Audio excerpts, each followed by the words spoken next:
His Excellency President Uhuru Kenyatta's term in office is coming to an end in a few days' time. Now for the executive that will come on board with the new government, how best can they address systemic and perennial challenges in our respective ministries?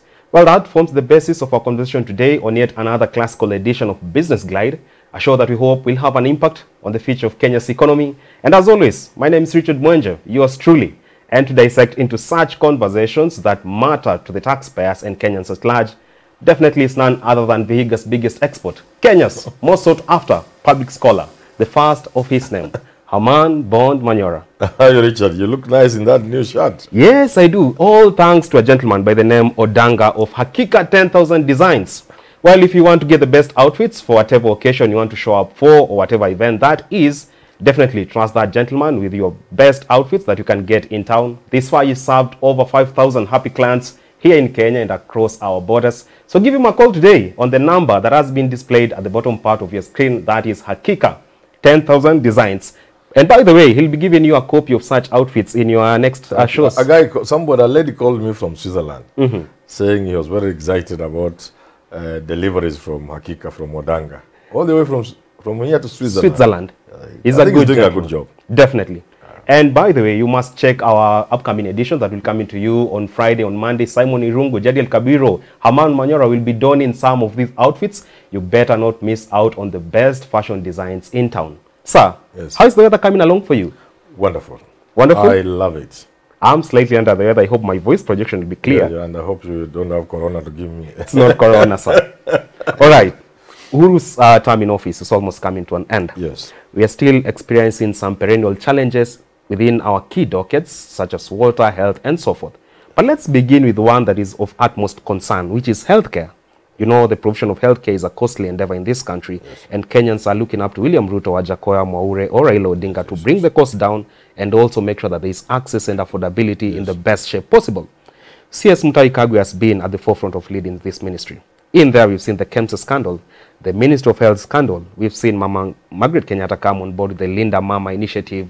Some containers are lying idle in our county commissioner's office and so forth. For the next cycle of government, how best can they address the issue of we have affordable healthcare, NHF is working and running, and our senior citizens in retirement are not afraid that probably healthcare will actually rip off their savings? Whoever takes over power must borrow from America, the FDA, Food and Drug, I think, Authority or something.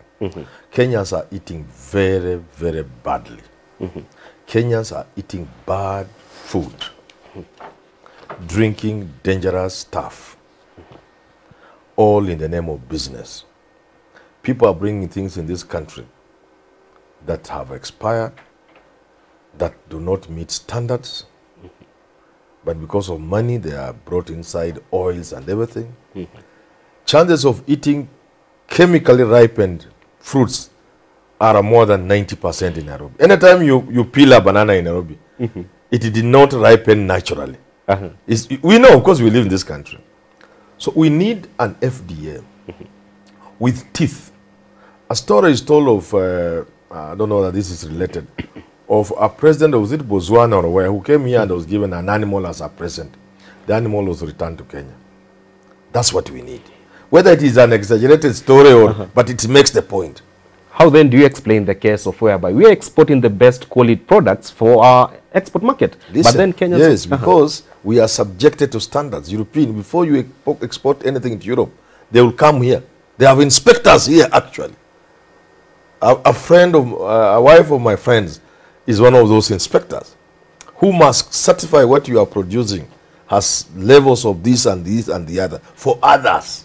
And you, as you rightly put it, not for ourselves. Why am I bringing this of FDA issue? It does not matter how well your hospitals are. It will never matter how many doctors and nurses and clinicians and whatever else you have, so long as you don't take care of the primary causes of challenges. So the world is moving more towards preventive rather than curative care. See, community rather than centralized hospital care as in Cuba and the rest of those places. So we must move in that direction. Before we talk about anything else, can we please, as a matter of urgency, Ruto if you win or Raila if you win, as a matter of extreme urgency, create our FDA and let it be functional. Let us return things where they have come from. In Mombasa, naambia hii haikuji Kenya. Rudi naye mahali umetoka naye. Hii, you are pumping sugar from Uganda. You are pumping effluent into our rivers, chemicals, because you have employed 200 Kenyans. Funga your factory. Wacha hawa Kenya wakufe na njaa kuliko kufa na chemicals in their water. Unless we go in that direction, we will spend all money we can spend. People will sell land and property to treat people. They are loved ones. But we should never deal with it. So we must start with the primary care. That must begin with a serious authority that ensures Kenyans are actually eating healthy. Let me tell you, if you go in the villages today, it's a mark of, everybody must eat mandazi. If you look at the oil, how many times it is reused to make that oil. Because for them to make it fresh, the cost of that mandazi will have to move to 20 shillings. But it has to be 10. Wanafunga ikiwa 12, 50 shillings. The oil will be reused until it is like tarmac, like tar. Bitumen. And that's what people are eating now. Na chips mwitu. And then they are also now using boda, and therefore, even small, little walking people used to do. What I'm trying to tell you, forget about what you want to talk about health. This is where the problem is. The author of the problem. And Ruto Raila must start there. The government is going to spend 30% of its budget in future, and they will never handle these things. And now we can go to your question. Where they need to start is to ask us themselves very serious questions. Both Ruto and Raila have not done what I think they should do. Do we want to go the American way, where America is a rich nation, the richest on earth, with billions of dollars to throw away across the world, supporting systems and governments and fighting, hitting rocks in Afghanistan and Iraq, throwing away trillions of dollars, and yet people die in America because they can't get health care? Do we want to go in that approach, that capitalist approach? Because NHIF is a fraud. It will never function. Never. Under Raila, under Ruto, it will never, ever function. If Raila told me, Manyora, you are the minister in charge of health, I'll tell him I will not take that job. I will not take it. I will not take it. Why so? Because they'll want me to preside over a ministry that has a fraud at its centerpiece, which is NHIF. I'll tell him, allow me to give you a model that can help us provide healthcare to Kenyans at less cost than we are spending now. No NHIF, no KEMSA? No. Even no KEMSA? KEMSA, no NHIF. But that is where people want to eat. So I cannot take that job from Ruto or Raila. Minister in charge of health, I will not take. Because they'll want me, just like education, I cannot take. I cannot take education because they'll want me to preside over CBC. And I know it's a fraud. So you see, me, I'm a very principled person. Let Raila win and tell him, you're a minister in charge of education. I'll tell him no. No, thank you. Unless you allow me to dismantle CBC. And the tight supervision of our KCSE yes. exams. And the reorganized universities. And because of politics, you will not allow me. I see. Because as recently as the other day, Uhuru was still issuing charters to universities. I'm happy my home university is there now with a charter. But as a minister in charge, I will have a problem dealing with those kind of things. So I'm saying, all right, health, we must have a paradigm shift. If you're talking about that paradigm shift, you've said it starts from curative standpoint, and yes, that's from what we eat, what we consume, and what comes in. Madam Betty Maina has been the minister, still is in charge of trade in this country. Yes. People are saying that probably it's because of the high cost of doing business in Kenya that many will opt for other cheap imports from Uganda, from Tanzania, sugar, or whatever thing that is. How best can Kenya easen its cost of doing business so that it becomes favorable, not just for outside investors, but also from Kenyans in Mumias or in Miwani sugar belt? It is like something, it is made to look like a dog and its tail. That a dog cannot catch up with its tail. Others will describe from frying pan to fire. Others will say catch 22. But I know it's simple. You need to stop the imports. Once you stop the imports, in any case, more than 80% of our imports are illegal imports. So it should not be difficult. It should not be difficult at all, even if it is sugar. Stopping imports of sugar, it should not be difficult. The only challenge we have, which we have been dealing with and postponing, is the COMESA sugar. As members of COMESA, we have been pleading every time, let's push the implementation date. I don't know where it is now. But the rest is illegal. Because even if it comes from Uganda, If you look at the rules of origin, it can't come because it's fake. It's a lie. But the Ministry of Trade Yes. has been trying to push up and scale up the issue of the brand Buy Kenya, Build No, Kenya. I was explaining it to you. First, you stop these stupid imports, these cheap imports, illegal and counterfeit and cheap and fake. So that once you do that, then you are creating an environment where Kenyan products can blossom competitively. You get it? So you start there. Now, if it's textile, now we begin to look. How can we manufacture our own? Before, for example, we come up with our own cotton growing sufficient to sustain, and the factories to be reorganized, those which were there, modernized, and a new one set up. Can we import yarn? Or can we import fabric? You know, now you are operating in a sensible environment. And this can apply to everything. People cannot develop palm whatever for palm oil and other sources of like sunflower of oil when oil is coming in cheaply, killing the industry. So you must start by stopping there. Then we look within and say, okay, now there is no excessive sugar coming in. But can we meet the market? You say, for now, no. What do? We step up farming of cane. We do a little irrigation, but that will take time. So what do? We now import in an organized way sugar from Egypt or from somewhere. You know, that order. So in short, I'm saying you need to create order. I see. We've seen Madam Cecily Kariuki. Before she resigned in the first quarter of the year, she was in charge of Ministry of Water, Sanitation and Irrigation. Yes. There in our cities, we experience sanitational challenges in Kibera, in Mkurukwa, Jenga, you name it, in Kondele slums. In Asal counties, where Bilal, our photographer, comes from, we are seeing water penetration is still a major crisis. There are people watching us from Marsabit, and they are saying all their hope is banked on the next president. They say they have the KDF facilities, infrastructure, NYS and so forth. But they are afraid that it will still be a perennial challenge for them to get access to water. How best can the next president address such issue and the next minister in charge of water? My stand has always been easy. Simple. Get water to the arid parts of this country. Get water to Marsabit, Isiolo, Garissa, Moyale, Garissa, Ijara. Wajaya, Mandera. Get water there and you will have brought an economic miracle. The rest of the country can just sit down. Waking up in the day, you just lazy around, eat, go back to bed. As though you're in Bofa Kilifi. Yes, you can be on holiday for 10 years. Just get water. Why don't we have water where it should be? Why don't we have water in Nairobi? Sufficient. Why don't we have water in those areas we are talking about? Water is business. Water is billions of shillings. Even the dams. That's where the billions are. That's where the billions are. That's where the billions are.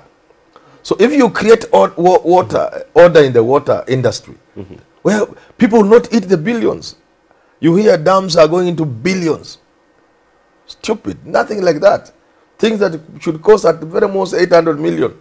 1 billion excessive or 2 billion. You hear 40, 30, 20 billion. With a favorable topology. And it never gets completed. The Waki Dam has been there for I can't remember how long. Itare Dam issues? It's because eating, that's where the eating. So stop the eating. That's why we are saying this election is about corruption. Stop the games in the water industry. Stop the games. Stop the eating. The infrastructure that Mother Lay put in place, it was now used by crooks to make billions. Because she left before she left to go to the other ministry. When things were now ripe for people to begin now making eating, and the way they were eating the NX sector with all those contracts. So water can reach the northern part of this country in a record time of 1 year. Avail the money, give it to KDF and NYS and our universities and other institutions of learning.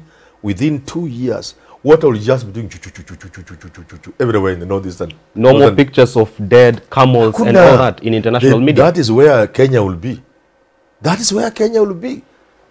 That's where Europe will be getting meat from. Direct from there with an airport. They are there in Isiolo. Another one even in Mandera. Direct. And the factories will be there, because when you slaughter an animal, when you export an animal like we do, you export thousands of jobs. That one animal. I see. That one consignment of animals. Because the hooves, the horns, the skins and hides, the blood, the bones, all those are products to be used in some way or the other. You will create so many jobs in Northeastern if you give them water, that Kenya will begin to export jobs outside, because Kenya will begin to import jobs. All right. Yes.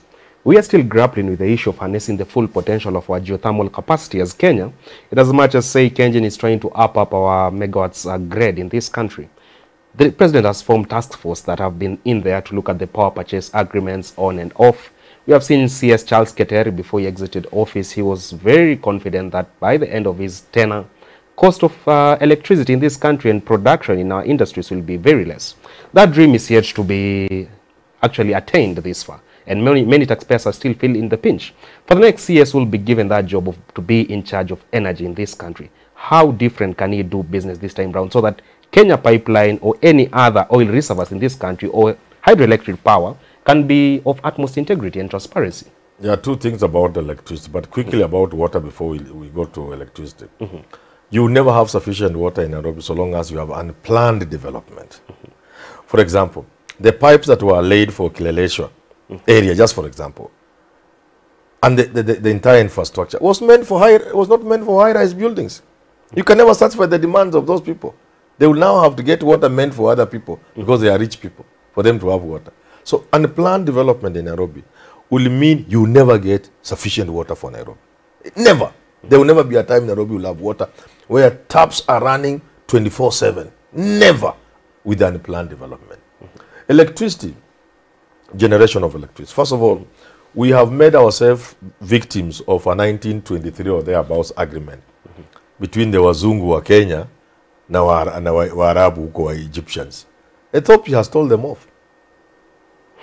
We have water killing our people, yet we can't use it for generation of electricity because of some argument of 1923 or what. They say, no, thank you. That's rubbish. We should just ignore it.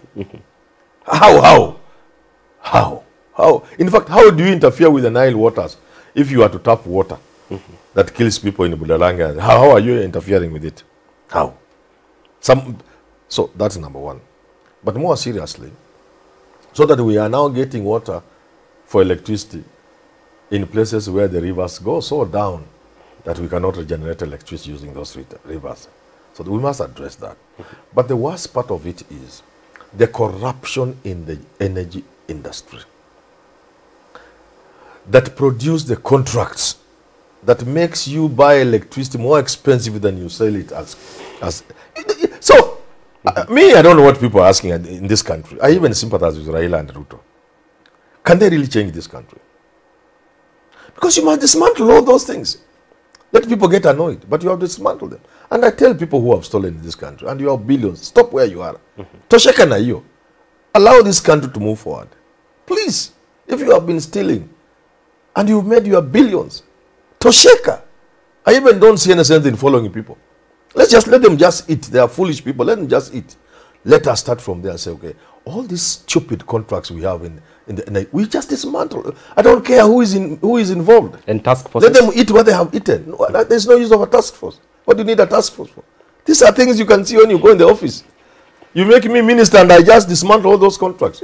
I look at all the loopholes where they have cleverly put in contracts and agreements that can bind the government for years. I just call one after the other. I tell them, you and I know these contracts are all fake. But you are running to the law.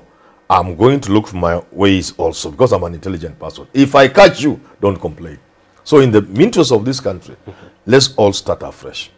So the energy sector cannot move until you dismantle some of those contracts, some of those agreements. And then you move forward. And then you have to overhaul the entire administration and management of KPLC because it's made of dead wood and people who cannot think beyond money. You bring young men like Richard. I even make you an MD because you have the training, the so-called experience. And I think Raila and Ruto should know. These things people call experience is an accumulation of the bad manners and habits of thieving and stealing and the laziness and never thinking. So that's what people call experience. If I take over, I own Ruto and Raila. Don't make me a minister. Because if I take over my ministry, it will be a model ministry. I'll bring young people you've never heard of I will never go for experience. I interview you for 1 hour. What I'm looking for is potential. Not that accumulated years of thieving, experience. which is thieving and laziness. I don't want that myself. I don't want. All right. I just want people who have left university the last 5 or so years, maximum 10 years. I tell you, you are energetic, you are young, I want you to serve your country. I know you don't have the experience, but this thing is not difficult to learn. Your education should prepare you to learn things. Take care of this office in the interest of your grandchildren. This is where this. So energy sector is full of crooks. No more cases. They know nothing more than stealing. KRA, for example, should be dismantled, all of it. All of it. And the revenue collection been given to what particular? All of it should be dismantled and a new thinking brought in. I see. And then Kenya will raise 6 trillion. Enough. Let's talk matters to do with mining. We've seen John Munyes before he actually went to vie for the Turkana gubernatorial bid. He's been in charge of the mining. Kenyans, taxpayers, are looking forward to a time they'll be reaping much from the mining sector. We've seen Best Titanium, a private company, doing an incredible job in terms of land reclamation and rehabilitation in those mine sites. But there are other counties, talk of Vihiga, Trans Nzoia, that have mineral deposits therein. We are yet to tap into their potential. How hard is it for Kenya to invest a chunk of money or resource allocation towards fully exploiting our potential in terms of minerals deposits? There are two things about minerals and mining. Number one, mapping out. I think there was a project of that nature. You map out the country, geosensing, whatever it's called. There's a word I don't know. Then you get to know where the minerals are. Now, once you know where the minerals are, you keep mentioning Vihiga, Kakamega, and so on, and Migori, and so on and so forth. Those are small deposits. But so long as you think it's only foreigners who can come and do your mining, then they can never come for places that require some little work with just some little income from there. They go where fruits are hanging just low, titanium, what have you. So there, the government can look for junior players from across the world and work with them to exploit the Vihiga, Migori, Kakamega, and Nandi. There are all those places with small deposits of gold and other things across the country. For the bigger things, the question is, once you discover, or even ongoing, how does Kenya benefit from its minerals? We have titanium. Have we benefited from it? We have oil in Turkana. Oil in Turkana. Can we benefit? Have we benefited? No, the approach is wrong. The approach is giving somebody your resources for many years at his disposal to make the trillions or billions of shillings from there and pay you fees, miserable. $2 million, $30 million, $20 million, and then somebody gets $20 billion every year. The issue of royalties is the wrong approach. It is an issue of ownership. We own the resources, you have the capital and the technology. You bring your capital, we give you access in a partnership to what we have. And there must be an element of technology transfer. And community engagement. And community engagement, because we own this thing, because God gave us. Why did God plant it in Kenya instead of putting it in Canada? It is ours. So we can't surrender it to you at a minimal fee, which is Zambia, Kenya, and the rest of these African countries do. That is not good. The modern approach to things in the world is you do in partnership. Genuine, sincere partnerships where both parties benefit. Your capital gives you, your investment gives you returns. On our part, we benefit from that which God in his wisdom gave us. I see. That's the way to go. But nobody wants that. Kenyans want to bring foreigners, they eat with them. So you help a foreigner because you are a minister. So that he gives you 50 million to go and use in campaigning. And locals and then locals suffer and they are exposed to all manner of hazards. Because you have been given 50 million. And this guy proceeds to get $50 billion. You can see how stupid we can be as Kenyans. Sorry for using this word stupid. I try to look for better words, I can't. If you look at the contracts in the energy sector that have made 1, 2, 3, 4, 5 people billionaires, because we know them, where they sit, when you sit, what goes through your head? Unless you are an animal. Because what makes man different from an animal is ability to feel shame. I see. If you can't be ashamed of certain things you have done, then you are not even a human being. You are just an animal. Absolutely. If you sign the contract that I've committed the government so that you may drive big cars, what is a big car? So that you may live or own a house in Dubai. How many times do you sleep in that house in Dubai? It's all vanity. It's all vanity. So you are a cheap mentally, intellectually deficient if you cannot see the vanity in some of these things of the world. I like Mother Karua in the debate. She was telling somebody, look here, I'm not some of those people who get excited with those billions. No. I just have a house. The value has been going up. Now it's maybe 150, 160 million. I know where it is. And inheritance from my father. And my father's, not inheritance, the father is still there. I put up a small house in my father's land. I put up a small house for myself. And she's happy. If Kenyans were like Mother Karua. I keep getting people insulting me on Twitter. You are busy making noise here instead of Waziri Kayako making millions. Who tells them I want those millions? But for your information, a man with the brain I have, and I think you can see I have a brain. You really do. You think if I wanted to be a billionaire, I would not be a billionaire? Or even a cartel in the energy sector? Yeah, you think I wouldn't? Who don't I know in this country? See, I know all these people. You think nikiwafuata bila watu wafuata wange ningiza hapa na pale? It depends on your philosophical outlook. How you view life. How you view life. Money is not everything. All right. Yeah. Before we conclude, because of time, I'm seeing director is flagging me down. The National Treasury is the center and the heart of any performing economy they are in. Kenya is a developing country. And Raila has hinted that should they get into power, he has already pinpointed at giving Oparanya that docket, that's treasury. Should Raila probably ascend to power? We are just casting aspersions. For Oparanya, how different can he do or address the issue of public debt, borrowing in the name of doing investments in this country? Some are overpriced, some are underpriced, some information not relate to the public in terms of our public-private partnership like the Expressway and the SGR. How differently can we do the issue of addressing our fiscal policy therein? The treasury cannot be changed by Oparanya or Manyora or you. The treasury will be changed by the outlook of the government, the philosophical underpinning that drive the president. When you are looking for president, do you have a vision for the country? Because unless a person who occupies State House has a vision to transform the country, all the things that are done within treasury will be done to satisfy certain cartels and groups. So when you come up with a project, it's not because it's required. It is because it is an easier project through which you can get money, you and your cronies. So if Raila becomes president, and he has a vision for the country, that then informs what goes on at treasury. You get it? But you cannot say, oh, a better man has got a treasury. Never. When you are in charge of the treasury in Kenya, you do what the president wants you to do. All right. Or you go home.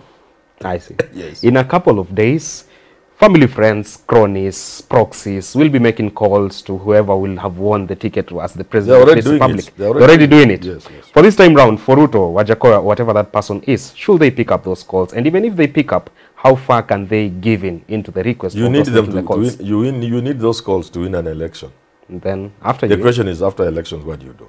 What should the president do, the next president? If you win the election, you must know we have a difficult economy to deal with. You know Kenyans are suffering. And your friends should not come first. I would suggest this to Raila Odinga, William Ruto. Upon being declared the winner and taking oath of office, put your close friends away from the scent of government, especially people who would have run for elections and lost. At the periphery. They will all want quickly to come and become ministers. Help them, but away from the center of government. At the periphery. Because, let me give you an example. If there's a guy, a very close friend to Ruto, who wants to be governor, is maybe Ketero or whoever he is, then he loses. Then he rushes to Ruto, President Ruto, and you make him minister. Won't he frustrate the governor who beat him? And the people of that county will suffer. He has a lot of bitterness. Help those people in other ways. Don't put them in the running of your government. That's my advice to Raila and Ruto, whoever wins. Upon being sworn in, keep your friends, help them where you can, but don't put them at the center of power. Right. They will derail your government. Well, such an insightful climax by none other than the firebrand himself, Herman Manyora. He's a man of many feathers. He says he's a master of all trades. Talk of matters economics, talk of matters agriculture, governance, law. He is a jack of all trades, literally. There you have it, nuggets of wisdom to whoever will win the next, this coming general elections on how best they can address taxpayers' issues and look at the welfare of taxpayers in this country in whatever sector that is. Should it be water, should it be defense, should it be national treasury? How best can the new executive work in the best interest of the electorate that gave them the power that they'll be enjoying at that particular time? Well, of course, my name is Richard Mwenja. Before we leave, it's time for our Fun of the Week segment. And today, it is none other than, of course, our defense forces watching us from across the country. Many of them keep on reaching to me after every edition of Business Glide. They say we are addressing real challenges, real issues in our economy, that they are allowed within their profession to also take part in and engage with us. Kenyans are looking at their security in these particular general elections, and particularly for this one, KDF is our Fun of the Week. What do you say to these gentlemen that have always supported our conversations? You know my stance. I support our KDF. I'm proud of them. They are professional, and I want them to be given even more civilian engagements, especially in civil constructions, our roads, our dams, and so on and so forth. We salute them, we celebrate them. They are not engaged directly in the internal security, homeland security. That's for the police, for Matiang'i. But they are there. When we see them passing around, we know we are safe from external aggression. Even during this election period. Even this during election, no foreigner can take advantage of us being involved in the elections to come and strike us. He will meet the force he has never met before. So people of Marsabit should wake up and vote. KDF is there. No, the KDF is not doing internal security. It is. That's for the police. No, the KDF are in the barracks. We are just happy to know we are safe from external aggression. Absolutely. KDF comes in to help us with civilian work. KDF comes in when we have misbehaved like 2007. We don't want to go there. So we are happy. Let them celebrate. Let them vote, because they also vote. And let them make the best man. I only want to put in the KDF because let people know if they vote and they win, they will become president. Let them also equally know if they lose, they will go home and they win. Because we have very professional security apparatus in this country, all the way from KDF down to the police. We're very professional. They allow civilians do their thing. And the civilians play their game knowing that this is a civil game. That's good. They are watching us from whatever barracks they're in thousands and thousands. Please ask them to subscribe. If you are a KDF person, you have your phone. I know you are many. I know you also work with us, walk with us also.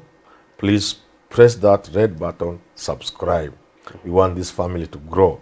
After this election, we now pick up another discussion, thanking first of all Kenyans for being peaceful during the election, thanking our security forces for being professional, for helping Kenyans, for giving Kenyans the knowledge that they are safe from wherever they are and they were able to vote. And then we shall start another conversation. That's why we must subscribe. The conversation will be to ask the president, and you don't. Why are you not doing the things he asked you to do? You told us you'll do. We will be pointing each one day at something. Bwana Raila ulituambia. Sasa. So we need you. We need to grow. Absolutely. We need to be supported. We need to feel encouraged. And there's no better way of encouraging us than subscribing and becoming a member of the family. It has always been a pleasure to have you on every edition of Business Glide. Remember also to contact Hakika 10,000 Designs for the latest fashion designs in Nairobi.